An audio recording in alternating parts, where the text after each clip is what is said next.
losing employment, these are another quote. This is the fear of losing employment which restrains frauds and corrects negligence. Why do you come to class on time? The Dr. Fester is going to go, hello, Brandon. Is that the only consequence of arriving late? Missing parts of the lecture. Yeah. But there's actually points assigned to it as well.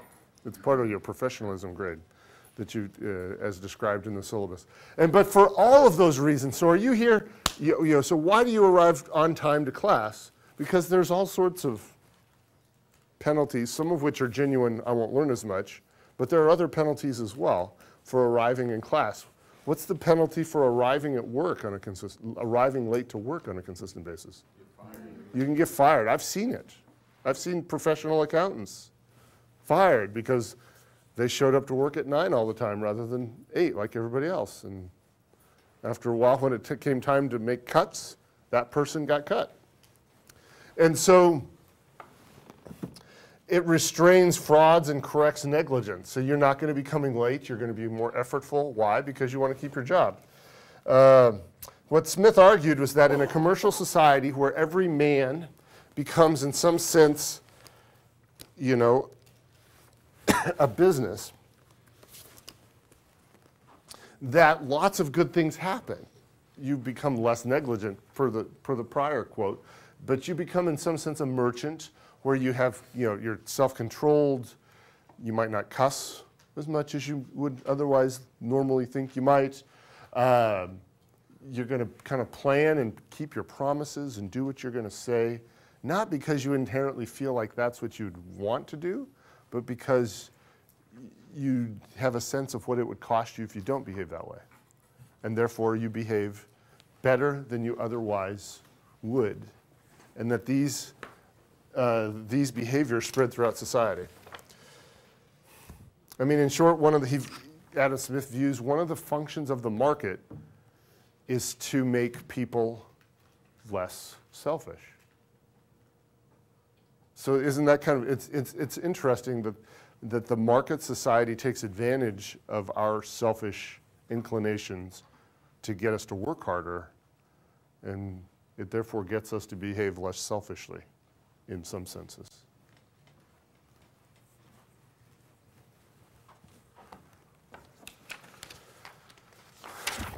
He wrote more about kind of ethics too. He thinks honesty is the best policy, and this holds almost always perfectly true. Here we're starting to close the circle.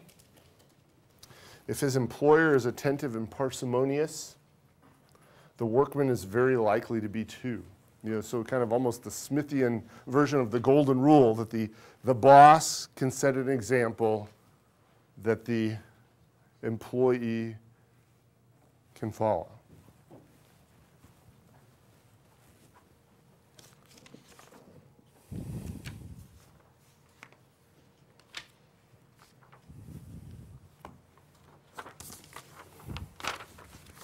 What did I skip? Something got out of order here.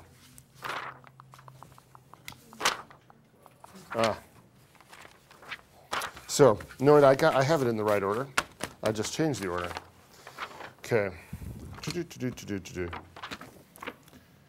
So in general, Adam Smith's writings harnessed, how am I showing up here on the screen? So in general, Adam Smith's writings emphasize strategies for harnessing man's natural passions, his natural selfishness, for one thing, through institutional means to serve the common good. So he's going to take advantage of our selfishness, our inherent selfishness, and cause us to behave better than we otherwise would. Okay, so in The Wealth of Nations, he argued for the preservation or creation of institutions, including the market, which would pit otherwise malicious motives against one another to the benefit of society as a whole. So, so we can all behave selfishly, and we're all better off. Because you're all behaving selfishly and you're trying to make more money. but that makes everybody better off, as we discussed before. In the theory of moral sentiments, he argued that some modes of self-love, if channeled through social institutions, can, including the market, can be made to contribute to morally desirable conduct. So simultaneously, we're all working selfishly, and we're all better off because we're all, society has more accountants because you all have chosen to be accountants. But moreover, and I personally think, particularly given all the other stuff he wrote on kind of on moral conduct sorts of issues, I personally think that he would not have chosen to popularize the notion of a free market economy based solely on the fact that it made everyone better off financially. He also popularized it, at least in part, because not only does it make everyone better off financially, it makes everybody behave better. And really takes advantage, as I said before, it makes us selfish people behave less selfishly. And so for that combination of reasons, he went through a lot of effort, wrote some very big, thick books, more than once in the sense that he rewrote them during the course of his life. More than once. So, who did he write the book to? The Wealth of Nations, the top one up there. Who did he write it to? Anybody have any guesses, ideas, notions? Who? That's exactly right. The government of which country? Wherever he lives. Kind of the United Kingdom, because he was where? Where was Scotland from the first slide? Which, believe it or not, at the time he lived there was an intellectual hotbed. It was actually a rich area of thought. Right, Scott? Exactly. It was a rich area of thought.